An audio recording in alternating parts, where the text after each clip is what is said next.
Welcome back, Suicide Fantasy Football 2012 edition. The jerseys might be the same, but the info we're giving out is new, and it's things that you need to think about going into your 2012 fantasy football draft. If you go through our videos and you look back on last year, nobody's right all the time. We were pretty money. We were pretty good. 75% of the time, 70% of the time. And listen, right now, Jim, we're talking about running backs, and that was somewhere we were right on. Yeah. We told people, don't take Jamal Charles. Stay away from LeGarrette Blount. Don't take Peyton Hillis. Everyone Jonathan Stewart, we got ripped by Panther fans telling us we were crazy for telling people not to take Jonathan Stewart. It happens. There's not much to do in Carolina except for rip fat ball guys. Pay attention. So first person we're talking about is someone who was in high demand a couple of years ago and fell off last year.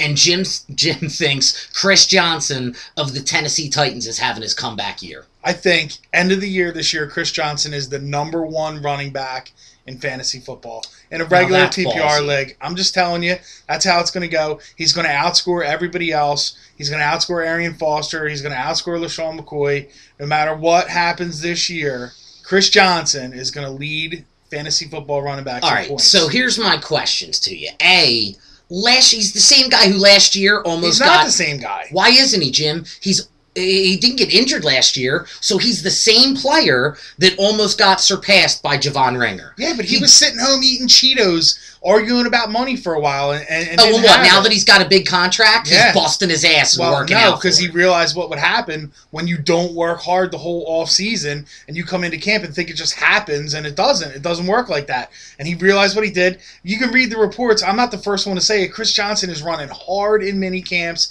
He is definitely back. He's embarrassed by the season that he had last year. He wants to be the best. He's going to be the best this year. And my other concern is that they don't really have much else out in Tennessee. So they're going to be stacking the box against Chris Johnson, and I don't see your boy, if he does become the starter. They got Jake Locker.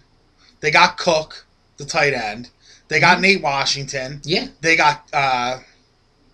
Kenny Britt coming back off of the injury. I mean, they got a lot of players. It's not like they're Jacksonville or anything like that. They have people, and Chris Johnson makes everybody better. Chris Johnson didn't have a ton out there 2 years ago when he was running up and down the field. He is going to rush for 2,000 yards this year. First one to do it, 2,000 yards twice. He is going to do it. This might be his last big year. He might be beat up.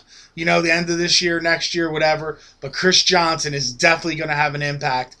You are going to get value. You take him 6th, 7th, 8th. Okay. Pick. Listen. Pick. Here's what I'll tell you, Jim.